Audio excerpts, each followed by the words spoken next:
Welcome to It Takes Two. I'm Blair. I'm Chris. And today we'll be talking about Love is Blind, Season 7, Episode 5. Listen, I need y'all to subscribe, like, share, comment, all the above. Blair, you ready? Yes. Let's go. So we pick up where we left off with Brittany and Leo in the pods. She does like hearing him say, I love you. He wrote a letter for her, which he promises her a life of passion, and he has found his love. Interesting. He proposes. She says yes, and she thanks him for proposing. Listen here, Leo, you said you fear that someone's after you for your money. Brittany already came to terms that she wasn't the first choice or only choice. But guess what? You got money. We gonna see how much money you got. Yeah. You get what I'm saying?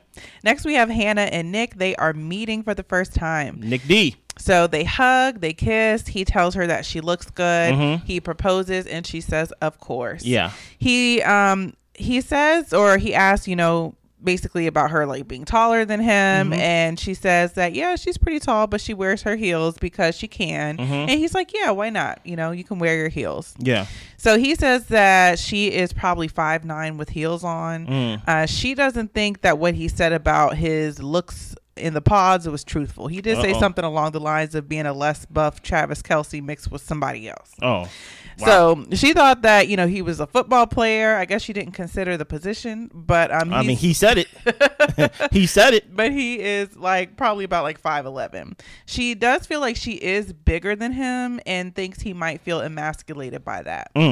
So he talks about how he has some gray hairs, but he has to look good for her because she's younger than him. Yeah. They tell each other that they have beautiful souls, and he says that she is everything he could ask for. Yeah. I felt like they were both a little disappointed in what? Each other looked like. A little bit. Yeah. A little bit. She thought he was going to be 5'11". He's nowhere near 5'11". Nah. Nowhere near. And he's a very petite man. Yes, he is. Yeah, and she's a more even though she's not overweight or anything like that, she's just a bigger person. Yeah. And I get what she's saying, that might not be an issue for him, and I think that might play on her insecurities as well. Yeah, I think even though overall I do think she is disappointed, right? But there is a sigh of relief because this is where I believe we are going to be proven right. I thought we were going to be proven wrong about Hannah is going to be a villain. We said that in the beginning, and then we were like, oh, Hannah may not be a villain. I think this is the origin story. Now that she's like, oh, I actually look better than this guy. I'm actually better than this guy. I'm taller than this guy. I'm bigger than this guy. I'm going to basically show my myself and basically rule over him and things of that nature. So when I saw them see each other, I was like, yeah, they are not into each other.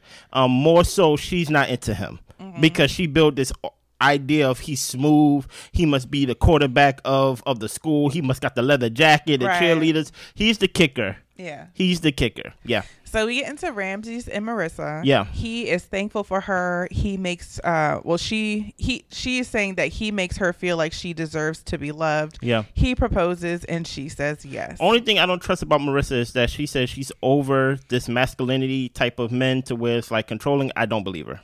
Yeah, I don't know. I think that might be a little ingrained in her because when it comes to yes, you might want to move past your original type, but it may take a while for your mind and just kind of your senses to kind of get there when it comes to real interaction. Yeah, I think what she means is that she don't want a man that basically controls her. Right. But I think Ramses is his name. Yeah. He may be a little too laid back for her.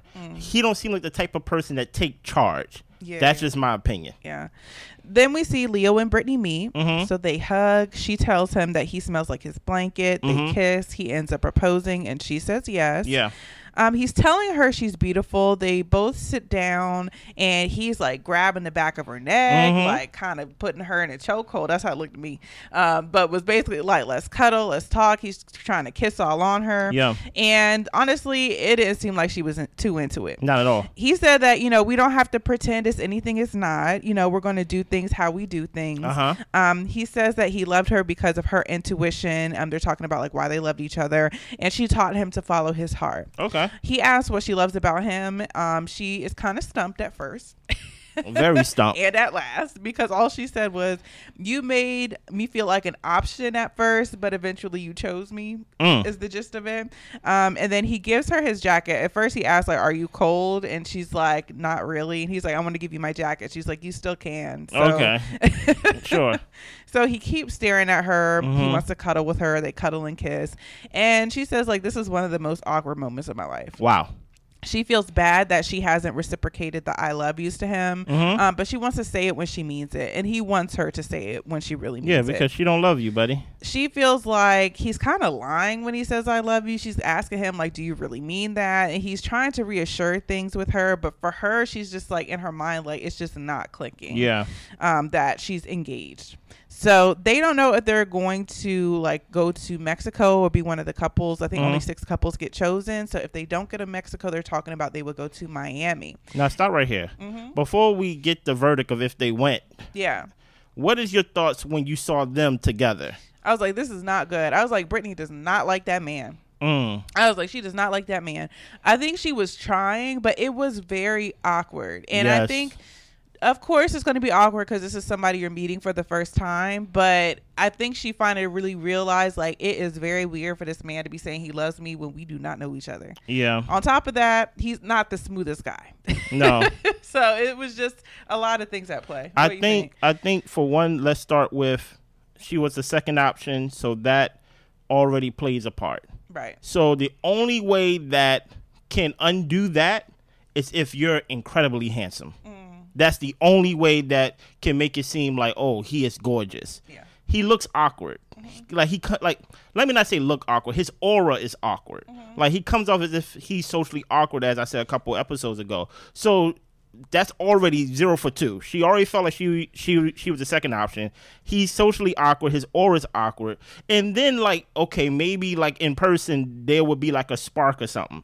In person, it was even more awkward. He grabbed the back of her neck, basically to kiss her and basically like to bring her close to her a little bit. You're like, hey, I'm talking to you, you know? So she's like, can you just take me to Miami? Okay. and at this point, I did not know if they was in the running. I thought like once you propose, you're automatically on the show. But once they showed the writing that Blair Gary does, I was like, oh shoot, we're not gonna see Leo no more? Nope. That's crazy. Go ahead, Blair. So they weren't chosen to go to Mexico. They did end up going to Miami, and they called off the engagement. Do like you feel like producers did that on purpose to protect the integrity of the show?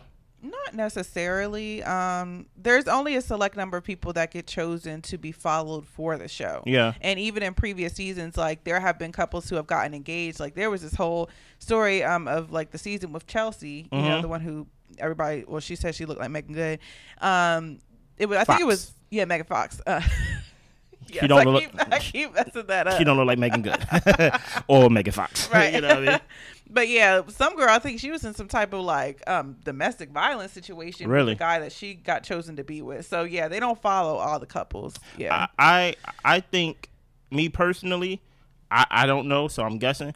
I think it was just very obvious that Leo wanted to be on the show. Yeah. And they was like, we can't have that type of like last season with my guy that had the little mohawk or like whatever his name was. Yeah, Trevor. Yeah. They was like, yeah, we got to protect the integrity of the show. It was like, you want to propose to this person, that you want to propose to this person. You just seem too eager to just propose to somebody. Yeah. And because of that, we're not going to follow you. Right. You get what I'm saying? So then we see Marissa and Ramses meet, and they hug and kiss. Like they were both really excited to see each other. She tells him that she loves him. He loves her too. He proposes. She says yes, and they're both into each other's physicality. Like they're into each other. Okay. Garrett and Taylor, they ended up showing each other their science tattoos. This is when they are on the vacation. Okay. We see Ashley and Tyler. She has been abstinent and just been focusing on herself. And she's at the point where she wants to give herself to someone that she cares and really loves for. Tyler felt that he was exchanging his souls with people, so he stopped having casual sex. Well, that's good that they relate on that. I still believe that Tyler is just a little needy. Maybe the way he expressed himself comes off as needy, but hopefully Ashley can meet him where he is when it comes to like him basically saying, hey, what did you say? I love you? Say it louder. Yeah. Say it louder. say it again. It's like, okay, bro, she said it. Like, you know, but maybe it's just my preference. So then we see Hannah and Nick. Yeah. She was worried about herself, like if he would like how she looks. And he's telling her, like, I was worried about the same thing. Yeah. She's looking at him saying that he looks nice. And he ends up talking to her. I don't know why these things happen to where these people forget they have mics on and they have a camera behind them, but he tells her that he wants to keep certain things between them. He's got a business. He's not going to be saying crazy stuff on camera. And she says, yeah, she'll keep it cool. She'll keep their personal bedroom situations to themselves. So he takes his shirt off and he shows her his birthmark on his shoulder. And that's kind of that scene. The way I felt about that was, I'm like, Nick, I'm not even gonna hold you, bro. I'm not the type to be judging people off their looks or just their aura and things of that nature. But bro, don't come on here talk about you got a brand.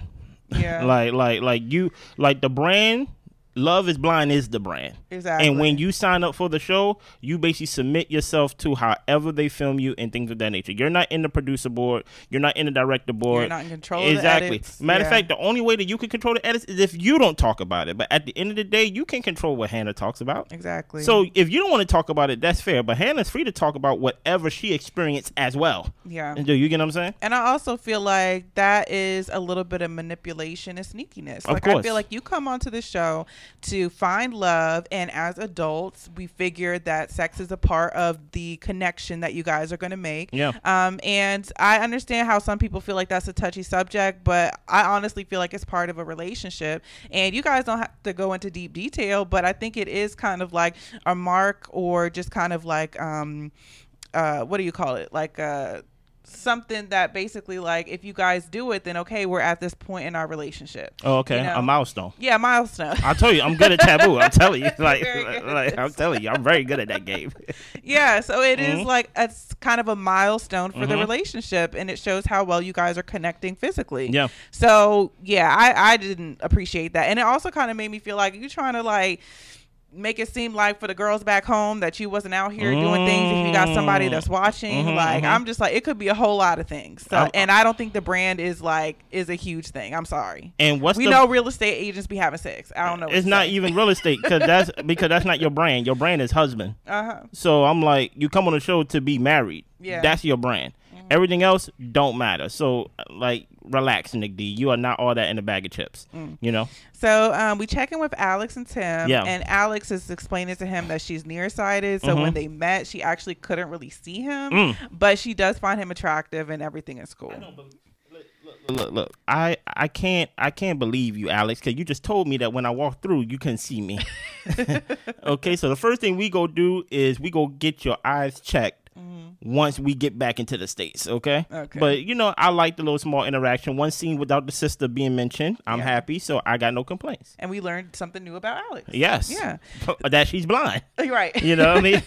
So we get into Marissa and Ramsey. Yeah. She always wanted to date guys like Ramsey's, but she never would. When she was in the military, like, she just kind of had the mindset that maybe they would be too soft. Okay. And she was totally anti that. She used to be into military men just because they were more masculine. He's talking about how she is his type, and they are just like very much into each other. Go back to that. Because even though she said she always been into masculine men, some type of military men, some type of guys that are like, you know, they wear it on their sleeve. Don't let me be your practice into you liking new men. Right. You get what I'm saying? Because you may not have practice or like enough experience in liking the opposite of what you usually go into. So I may just be the test dummy. And then you calling me a B in the middle of the conversation. So it's like, wait. What's going on here? Stop crying, B. Anyway. Like, so it's not. So my whole thing is, hold on. You saying that as a joke? You ain't say that happened in the scene, did it? No, it didn't. I'm about to say. I was going to my head like, wait a minute. I'm thinking back like. No, that didn't happen. Okay, but I'm just saying. I'm with you now. This is the first time. Who knows what might happen in an argument? And my thing is, I think, like I said, it takes a while for the thing to swing back into like balance. I think she was used to masculine men. That's one side, and then she's like, you know what? I'm gonna go real soft and sensitive. That may be overcorrecting. Yeah, you get what I'm saying? So hopefully, like Hopefully she still respects him because the thing about masculine men or like military men, they're big on respect. and things like that. They got flaws in other things and in other ways, but hopefully she respects him as she tried this new experience of dating sensitive men. Yeah.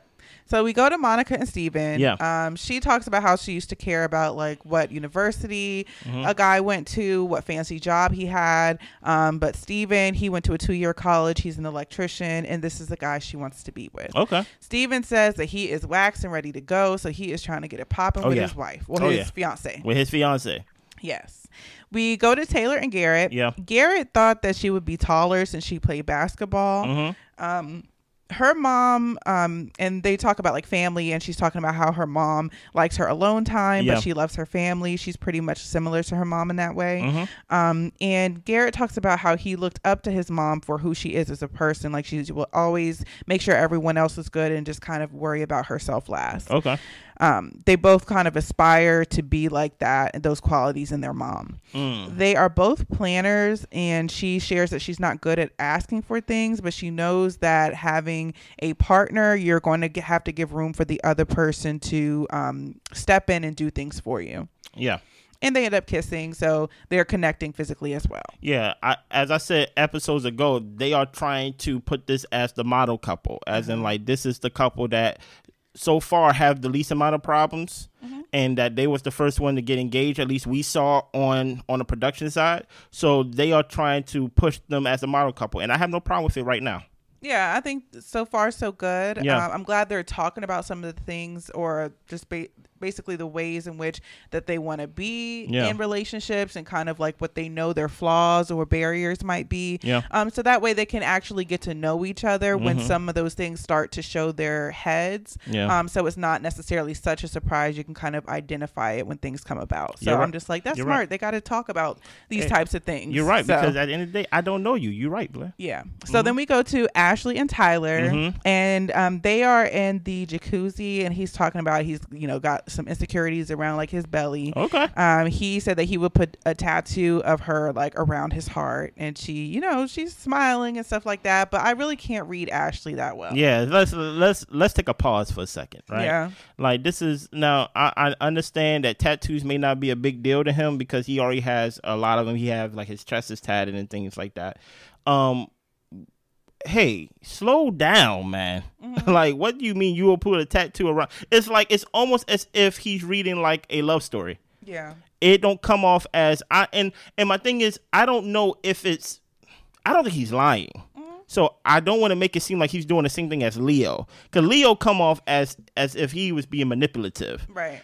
I think he's just a little too much. Like we're chilling, we in the jacuzzi, we doing all like maybe he's a romantic. Maybe romantic. I don't respect it. Okay, I don't respect. I would tattoo you around my heart. Well, you already got birds around your chest. Like what do you mean? Like my thing is, one thing I noticed so far on episode 5 is that we really do not know majority of the women here. Like a lot of the guys took on the talking part, and we don't really know. And I just feel like give her space to express how she feels. I don't really know her. Well, I'll give it to you in this way. Help me. I do think that with the guys and with Tyler specifically, that I think they're so excited for the process and for the woman in front of them and for their connection and their future that it hasn't really hit to them that maybe like this is reality and you really need to get to know the person that you're saying you want to be married to. So it feels like, I guess if I would have to compare it, I feel like Garrett and Taylor are kind of having the conversations to really find out if they're compatible, if they would be able to work a relationship out between the two of them and just kind of how they are as people. And it feels like Tyler is just happy to be here. You know what I'm saying? Yeah. And it's not so much of let me vet this person that I'm about to marry. Yeah. And since you put it that way, I respect it coming from your perspective. Okay. But that even scared me even more. Okay. Because this experiment is for you to vet. Right. And I feel like if he's not doing enough vetting, he's doing enough, I love you, I love you with all my heart. You are protected. You make me feel safe. Like all these empty nothings. That's what it feels. That's like what it feels like. It feels like empty nothings. Ask about her mama. Ask about her daddy. Ask her. Let me hear about her sister. You get what I'm saying? Like it's just a whole bunch of compliments that make you feel good. And I understand in the short term, to your point, Blair, because it's a 2 week, 3 week, or a month experiment. I don't know how long it is. You have to kind of like, you feeling a lot of things all at once. Yeah. But I don't think he's using his time wisely based on what I've seen on the camera of literally vetting someone. I think he's just like, yo, you know what? I'm going to tattoo you on my heart. Wait a minute. Yeah. Okay, cool. And then like, of course, how do you like return a compliment like that? Like, I'm not going to say, well, I'm going to tattoo you on my heart. It's just like, you just say, well, thank you. Yeah. You know, it just like, it's weird to me. I don't know. And he's telling her she's gorgeous. Yeah. He is just admiring her. Yes, come on. Their friends and family would never understand this process. They didn't talk about looks at all in the process. He really does love her. And they did this, and they feel like they really love each other for who they are. You see, like, even your notes read it that way, Blair. Yeah. He. It's like, come on, bro. Like, I don't know nothing about her yet. Maybe later on we will learn. And I'll give them this much. They did talk in the pods, and I feel like they got a good understanding of each other's backgrounds and just kind of who they are as people. But that's different from how a person operates necessarily and how they operate in relationships. You're right. So that's something that, of course, that reveals itself in time. But with this short time period, you do kind of want to be talking about those things too. Something. Yeah, you're right. Yeah. So then we get to Tim and Alexis. No, Tim and Alex. He thinks that she is used to being bossy, but he says he is an immovable object. Stop right there. Let me tell you why I gotta be fair to me, because I said Tim is my second favorite person. Compared to Taylor's number 1, Tim was number 2. Tim is going down my power rankers so fast. Oh man. Because this is how you kind of mess things up right here, right? Like, you don't have to talk to me in a sense like, I think you used to being bossy, but look at me. Because it's basically something to big up himself. You get what I'm saying? He's not even talking about her, really. Right. Even though he mentioned her. It's like, you know what? I want to really talk about myself, so I'm going to say, I think you're used to being bossy, but I'm the boss. Yeah. I'm the dog. I am an object that can't be moved. And I'm just like, why you talk like this? like it's like, I agree. Like, why do you want somebody to combat you? Like, it's just kind of like, okay, Tim, nice. We see you. That is what my mama used to say when I was young. And things of that nature. Whenever I would do something around the house and things like that, and my mother would just say, "Chris, we see you." You get what I'm saying? That was basically my cue right there to pull it back. Your flame is burning a little bit too bright, too high. You get what I'm saying? And I just feel like Tim is just like, yo, just like compliment her. You ain't gotta like kind of give her a backhand compliment to basically compliment yourself. Yeah, it just seems weird. Yeah. Alex says that she used to have a short temper, but she is someone who is pretty much like kind of annoyed easily. Yes, come on. And I think that Tim also likes to annoy people. I think he finds it funny, and I find it irritating. You find it annoying. I find it exactly how he intends for it to be. He says he doesn't argue and yell. If he does that, he knows that it's time to leave the relationship. Okay. She's wondering how they'll do with meeting the parents. He tells her that he would like her to come to Augusta to meet his parents. He also wants to go pick up his dog.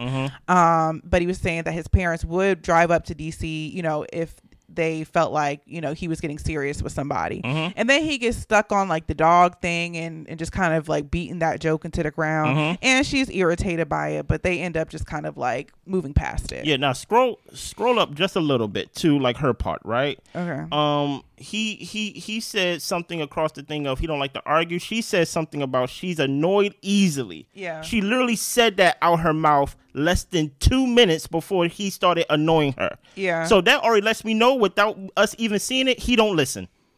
He can't feel the room.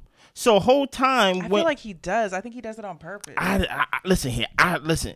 Even if you choose to do it on purpose, that's a bigger flaw. Yeah. Because my thing is you choosing not to listen. Yeah. She literally just said out her mouth, hey, I used to have a short temper because I get annoyed easily. You start talking about the dog. You mentioned the dog. That's cool. But then you started barking. Yeah. You get what I'm saying? And then she says, hey, okay, stop. You get what I'm saying? But you kept going. Okay. So you may not be the one that like to argue, but I see you like the one that's like started to agitate. But then want to turn around and be like, I don't argue. Well, you talked about this damn dog for almost like 3 episodes, and I don't like it. How many times I gotta tell you I don't like it? Yeah. You get what I'm saying? So it's like you already can see, as Blair said, he's annoying, and he may even like it and do it purposely because he get a kick out of it. Yeah. Then we get to Nick and Hannah. Yeah. She is embarrassed about her crying over Leo.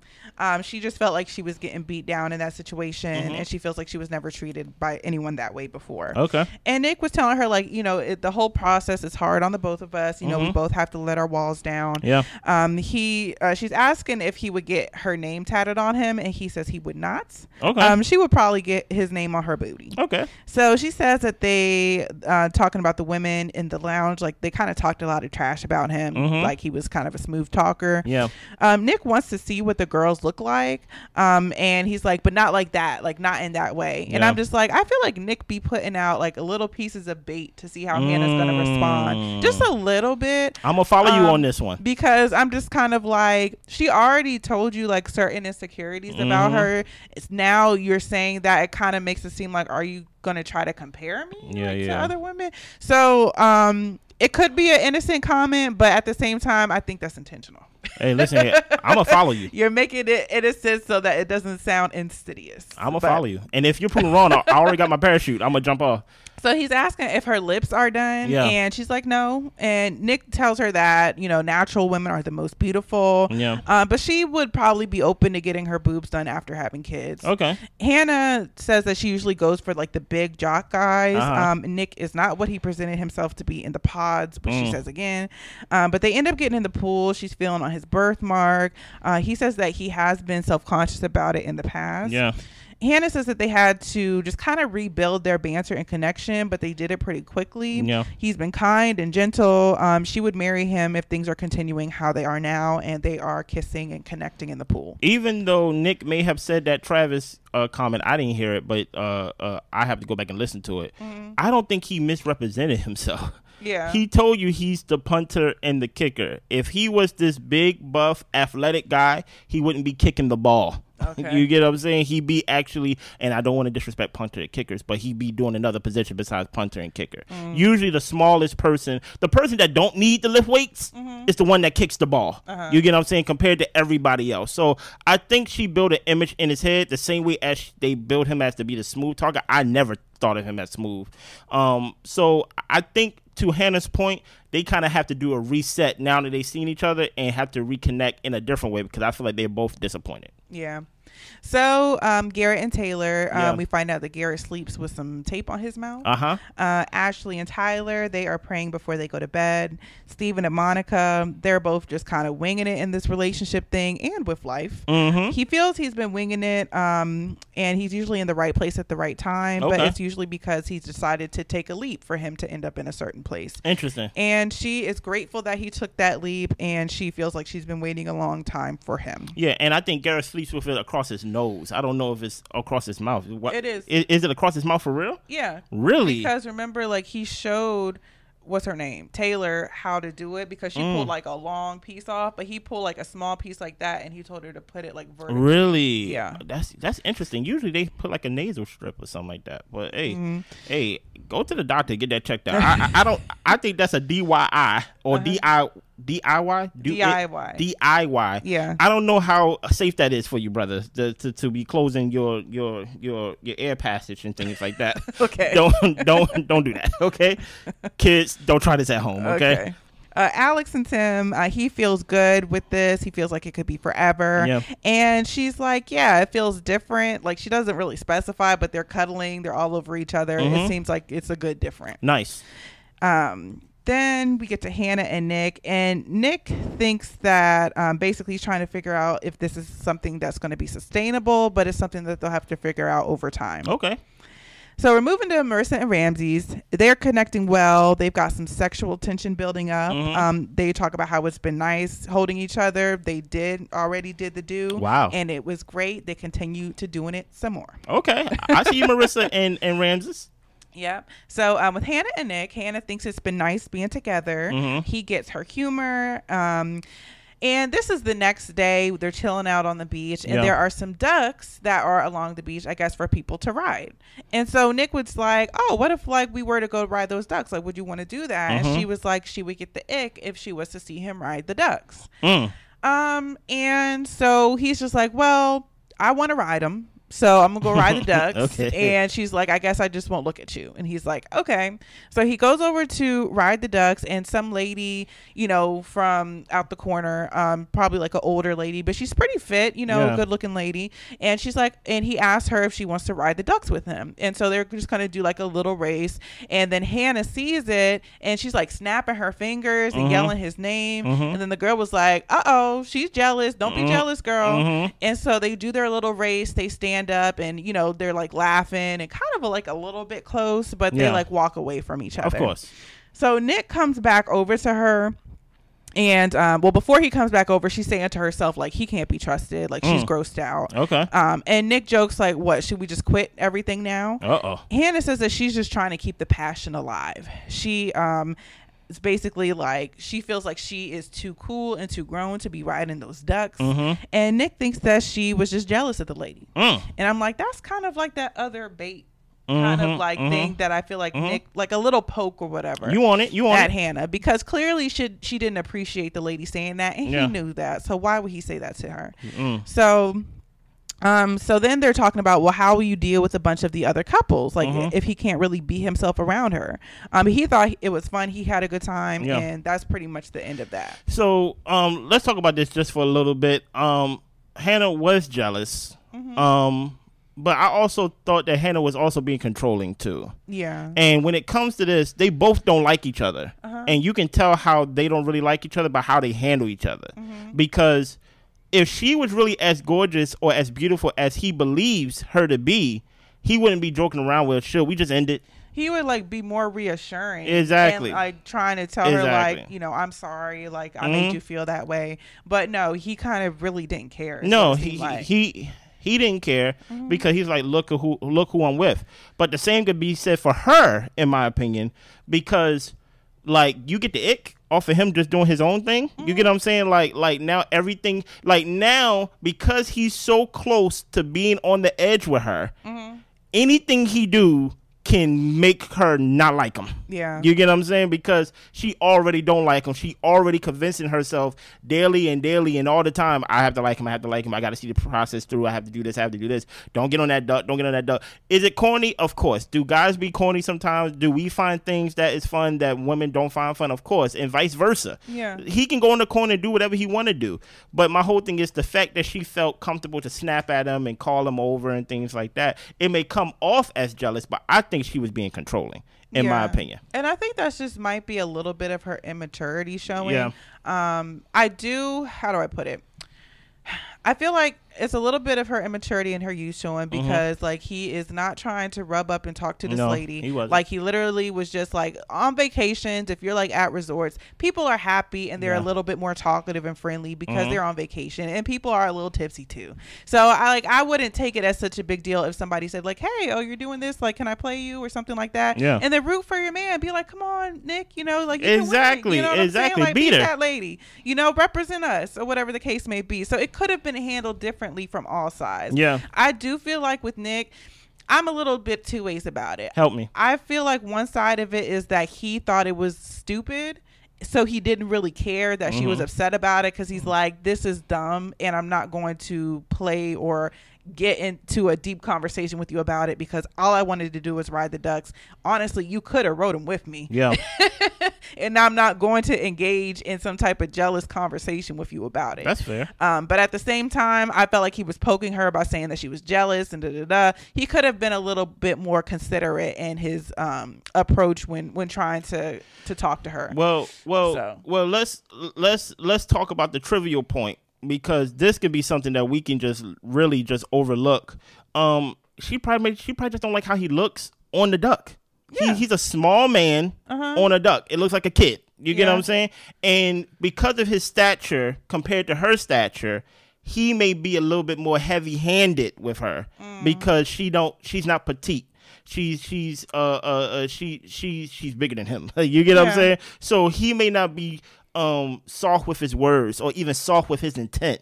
You get what I'm saying? He may just be like, hey, should we just end it? Matter of fact, I'm not doing this with you. Because he may have to feel like he have to measure up in some type of masculine way because of his stature and things of that nature, and her stature and things of that nature. Maybe. So it's a lot of, it's a layered thing. Because even when they was having a conversation, they was having a conversation to each other about each other. It was like almost as if y'all was talking in third person, it's but like they were talking not really at each other. Like he wasn't trying to figure out where she was coming from, and she wasn't trying to really explain herself. Like it was just kind of like a passive aggressive conversation. It was from both sides. From both sides. Yeah. Anything else? That's it. Listen, I need y'all to subscribe, like, share, comment, all the above. We'll be back with the next episode, and we see y'all then. Bye.